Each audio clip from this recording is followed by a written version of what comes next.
आप देख रहे हैं न्यूज 9 भारत, रखिए आपको सबसे आगे। नमस्कार, आप देख रहे हैं न्यूज 9 भारत और मैं हूं आपके साथ अशोक चौहान। देश और दुनिया की तमाम खबरों पर आइए डालते हैं एक नजर। उत्तर प्रदेश राज्य कर्मचारी महासंघ के बैनर तले सोमवार को आजमगढ़ मंडल स्तरीय बैठक का आयोजन किया गया।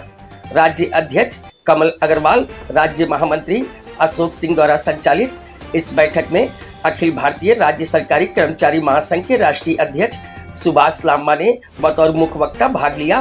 बैठक में अखिल भारतीय राज्य सरकारी पेंशनर्स फेडरेशन के राष्ट्रीय उपाध्यक्ष SP Singh, Uttar Pradesh federation of ministerial services association के अध्यक्ष संदीप पांडे, महामंत्री मंसूर अली, उत्तर प्रदेश लोक निर्माण विभाग मिनिस्ट्रियल एसोसिएशन प्रांतीय महामंत्री देवेंद्र यादव, पूर्व वरिष्ठ नेता इंदिरा शर्मा, गिरीश चतुर्वेदी, अंजलि चौहान क्षेत्रीय अध्यक्ष, महामंत्री सुफिया बानो, महासंयम बलिया जनपद के अध्यक्ष जेपी सिंह, अनिल सिंह जिला अध्यक्ष, राम समूझुआ, महामंत्री दुर्गेश यादव आदि ने भाग लिया और बैठक को संबोधित किया।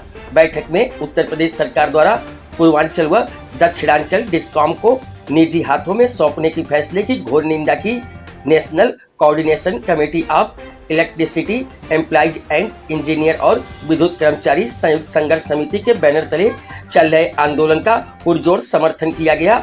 अखिल भारतीय राज्य सरकारी कर्मचारी महासंघ के राष्ट्रीय अध्यक्ष सुभाष लांबा ने बतौर मुख्य वक्ता संबोधित करते हुए कहा कि केंद्र व राज्य सरकार की जन विरोधी, मजदूर व कर्मचारी विरोधी नीतियों के खिलाफ और लंबित मांगों को लेकर 20 मई को राष्ट्रव्यापी आम हड़ताल होगी। उन्होंने कहा कि हड़ताल ऐतिहासिक एवं अभूतपूर्व होगी और 20 करोड़ से ज्यादा मजदूर एवं कर्मचारी भाग लेंगे। उन्होंने कहा कि केंद्र सरकार ने पूंजीपतियों को लाभ पहुंचाने के लिए 29 श्रम कानूनों को रद्द कर 4 लेबर कोड्स बना दिए हैं। यह लेबर कोड्स मजदूरों को गुलाम बनाने का दस्तावेज है। उन्होंने कहा कि हड़ताल की प्रमुख मांगों में सभी संविदा एवं ठेका कर्मियों को नियमित करने, नियमित होने तक समान काम, समान वेतन, सेवा सुरक्षा सहित सभी सामाजिक सुरक्षा प्रदान करने, खाली पड़े करोड़ों पदों को अस्थायी भर्ती से भर, बेरोजगारों को रोजगार देने, सरकारी विभागों को सिकोड़ना और पीएसयू के निजीकरण, निगमीकरण पर रोक लगाने, 18 महीने का बकाया डीएडीआर का भुगतान करने आदि शामिल है।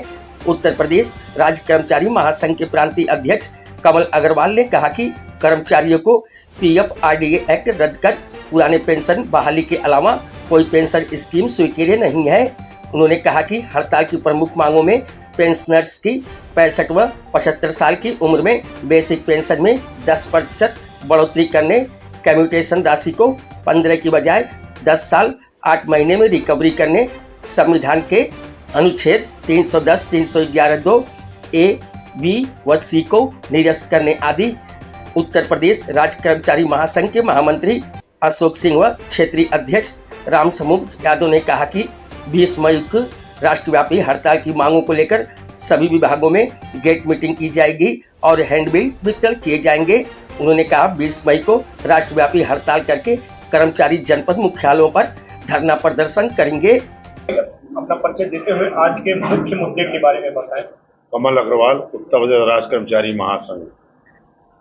हमारा मुख्य मुद्दा उत्तर प्रदेश में ये है कि जो हमारे कर्मचारी हैं, जैसे पेंशन में हमारे देश में एक देश एक टैक्स, एक देश एक चुनाव, फिर एक देश में 3 प्रकार की पेंशन क्यों?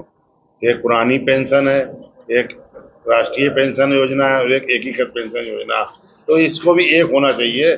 जो हमारे सांसद, विधायक जिनको जो पेंशन मिल रही है वही पेंशन हमारे समस्त कर्मचारियों को मिलनी चाहिए। अभी माननीय उच्च न्यायालय और उच्चतम न्यायालय का भी आदेश आया है, कर्मचारी जिस दिन विभाग में नौकरी ज्वाइन करता है, वो चाहे दैनिक वेतन भोगी हो, चाहे वर्क चार्ज हो, किसी भी पद पे आए, उसी दिन से उसको पेंशन मिलनी चाहिए। इसी के साथ ही हमारे संविदा आउटसोर्सिंग के जो कर्मचारी हैं, आशा बहुएं हैं, आंगनबाड़ी हैं, जो जितने भी हमारे कर्मचारी हैं, इनको काम के घंटे, अवकाश की सुविधा, जॉब की गारंटी और मुआवजे की धनराशि तय होनी चाहिए और मिनिमम 26,000 रुपये वेतन, तो इनको जीने का सहारा जो है वो इनको मिलना चाहिए। 18 माह का कोरोना काल का हमारा जो वेतन है वो एरिया रोक लिया गया है डीए का, वो आज तक नहीं दिया गया है, तत्काल उसको जारी किया जाना चाहिए। चतुर्थ श्रेणी, तृतीय श्रेणी की भर्ती तत्काल शुरू की जानी चाहिए। इसके साथ ही 20 मई की जो 2025 की एक दिवसीय राष्ट्रव्यापी हड़ताल है वो क्यों है, वो हड़ताल को क्यों जरूरी है? क्योंकि जिस प्रकार से जो नैरेटिव हमारे देश में सेट किया जा रहा है कि जो है काम के घंटे 80-90 घंटे तक बढ़ाए जाएं, जबकि 8 घंटे का जो श्रम कानून में जो तय है उतना ही काम हमको करना है, परंतु उसको जो प्रतिदिन 12 से 18 घंटे का जो काम का बोझ बताया जा रहा है जिससे हमारा देश प्रगति करेगा। कुल मिलाकर ये दबाव बनाने की जो रणनीति है, जिस प्रकार से हमारे कर्मचारियों को, मजदूरों को, शिक्षकों को, कर्मचारियों को छलने की राजनीति की जा रही है, उससे हमारा पूरा का पूरा कर्मचारी जगत नाराज है।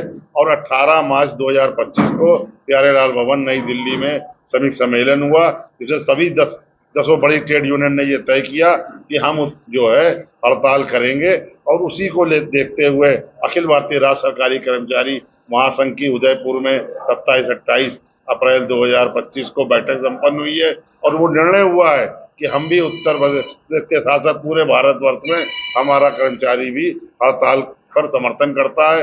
राज्य कर्मचारी महासंघ ने, जो लल्लन पांडे जी का सबसे पुराना महासंघ संगठन है, हमने माननीय मुख्य सचिव महोदय को पत्र लिख के उनको ईमेल भी किया है और रजिस्ट्री भी की है कि पिछले कई वर्षों से हम पत्र लिख रहे हैं, परंतु किसी भी स्तर पर कोई वार्ता नहीं की जा रही है और हमारे कर्मचारियों की जो समस्याएं हैं वो लंबित पड़ी हुई है। हमारे कर्मचारियों में निराशा पनप रही है, उनके अंदर आक्रोश उत्पन्न हो रहा है और वार्ता के माध्यम से आप ये सब सहमत होंगे कि कठोर से कठोर निर्णय, हड़ताल जैसे निर्णय भी टाले जा सकते हैं। तो हमारा आपके चैनल के माध्यम से ये अनुरोध है माननीय मुख्य सचिव महोदय को कि वह कर्मचारी संगठनों से, हमारे उत्तर प्रदेश राज्य कर्मचारी महासंघ के प्रतिनिधिमंडल से वार्ता करें और हमारी 11 सूत्री मांगों को तत्काल पूरा करें, ताकि हमारा कर्मचारी भी अपने परिवार का भरण पोषण और सरकार की सेवा निष्पक्ष रूप से और तन मन धन से कर सके। यही हमारा संदेश। जब थोड़ा सा शांत हो जाएगी तो आए हैं बैठक की, क्या मुख्य एजेंडा रहा और क्या मांगे आपकी? ये उत्तर प्रदेश राज्य कर्मचारी महासंघ के बैनर तले ये हमारा जो आजमगढ़ मंडल है उसके मंडल स्तरीय बैठक है, जिसमें तीनों जनपदों के हमारे तमाम स्तर के कार्यकर्ता पदाधिकारियों ने भाग लिया है। इसका जो उद्देश्य है, 20 मई को राष्ट्रव्यापी आम हड़ताल होने जा रही है।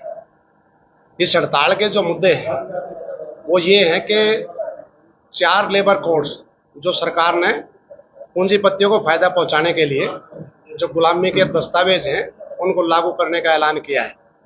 इसलिए हमारी मांग है कि इनको रद्द किया जाए।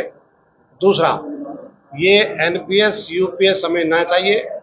पीएफआरडीए एक्ट रद्द करो, पुरानी पेंशन बहाल करो। इससे बीच का कोई रास्ता देश के करोड़ों कर्मचारियों को स्वीकार्य नहीं है। दूसरा, ईपीएस 95 जो कर्मचारियों के ऊपर लागू हुई है, जिसमें पेंशन ना के बराबर है, वो भी इस ओपीएस के दायरे में लेकर के आए। तीसरा है कि जो नेशनल मुद्रीकरण पाइपलाइन योजना, जिसके तहत जो पीएसयूज हैं, जैसे ये उत्तर प्रदेश का पूर्वांचल और दक्षिणांचल जो डिस्कॉम है, उसको निजी हाथों में बेचने की जो तैयारी है और अलग अलग जगह पर पूरे देश में ये मुहिम चल रही है, तो पब्लिक सेक्टर को बेचना बंद करें, सरकारी विभागों को सिक्योरना बंद करें। 1 करोड़ से ज़्यादा जो पोस्टें खाली पड़ी हैं उनको भरते हुए स्थायी भर्ती से भरें और बेरोजगारों को रोजगार दें। ये मांग हमारी है। दूसरा, जो कॉन्ट्रैक्ट संविदा पर जो कर्मचारी काम कर रहे हैं, जिसको न्यूनतम वेतनमान भी नहीं है, पीएफ ईएसआई को भी सर्विस प्रोवाइडर खाए जा रहे हैं, सरकार का कोई हस्तक्षेप उस पर नहीं है। इस पर हम जोर दे करके कहना चाहते हैं कि ये जो मैकेनिज्म है थ्रू सर्विस प्रोवाइडर के जो कर्मचारियों का शोषण हो रहा है, सरकार उसको बंद करे और ऐसा कोई मैकेनिज्म डेवलप करे कि सर्विस प्रोवाइडरों को बीच में से हटाए, डायरेक्ट सरकार अपने रोल पर इन कर्मचारियों को ले और समान काम समान वेतन दे और इनकी नौकरी को पक्का किया जाए। ये मांग है। अगला, जो 18 महीने का जो महंगाई भत्ता जो कोरोना काल में फ्रीज किया था, चाहे कर्मचारी चाहे पेंशनर्स को बहाल किया जाए। और पेंशनर्स की हमारी बहुत एक जायज मांग है कि अब सरकार 80 साल की उम्र में 20% बेसिक पेंशन बढ़ोतरी करती है जब पेंशनर की उम्र 80 साल हो जाए, और 5% भी ऐसे पेंशन नहीं है जो 80 साल की उम्र पार कर जाए और पेंशन का 20% का लाभ ले लें। तो इसलिए हमारी मांग है कि 65 साल में 5%, 70 में 5%, 75 में 5%, 80 में अपने आप 20% हो जाएगी। इसको भी नजरअंदाज किया जा रहा है। जो पेंशन एडवांस हम लेते हैं, कम्यूटेशन जिसको बोलते हैं, उस टाइम रेट ऑफ इंटरेस्ट अलग था, आज अब रेट ऑफ इंटरेस्ट अलग है। तो 10 साल और 8 महीने में उसकी रिकवरी हो रही है, लेकिन ये सरकार 15 महीने में उसकी रिकवरी कर रही है। तो बंद किया जाए और इनको सभी को जो कैशलेस मेडिकल फैसिलिटी है सरकार ये प्रोवाइड कराए कि तमाम कर्मचारी और पेंशन इंक्लूडिंग कॉन्ट्रैक्ट आउटसोर्स सुविधा कर्मचारियों को भी ये कैशलेस मेडिकल फैसिलिटी का लाभ मिले। इस बातों को लेकर के 20 मई को हड़ताल होने जा रही है। 26,000 रुपये न्यूनतम वेतनमान, जो स्कीम वर्कर, आशा, मिड डे मील, आंगनबाड़ी, उनकी सेवाओं को रेगुलर करें। इस बात को लेकर के 20 मई को राष्ट्रव्यापी हड़ताल होने जा रही है। तो इसलिए हमने यहाँ सर्वसम्मति से फैसला लिया है कि उत्तर प्रदेश के कर्मचारी, जो हमारे अध्यक्ष है कमल अग्रवाल जी, महामंत्री हमारे अशोक सिंह जी, संरक्षक है SP सिंह जी, सब ने सर्वसम्मति से फैसला लिया है कि 20 मई की राष्ट्रव्यापी हड़ताल में उत्तर प्रदेश का कर्मचारी भी बढ़ चढ़कर भाग लेगा और 20 तारीख को सभी जिला मुख्यालयों पर हम प्रदर्शन करते हुए सरकार को बताएंगे कि ये जो देश है अडानी अंबानी का नहीं है, ये कर्मचारियों का, मजदूरों का, किसानों का देश है। किसी कीमत पर इस पब्लिक सेक्टर की जो संपत्तियां इनको बेचने नहीं दिया जाएगा। ये मोटे तौर से बात। जैसा आप कह रहे हैं कि आपकी मांग है पेंशनों की, जो पेंशनर रिटायर हो गए हैं, जिनका कोई भी सहारा नहीं है, वो पेंशन ही उनका सहारा है और वो रिटायर हो गए हैं, उनकी जीविका के लिए आप लोग क्या करते हैं?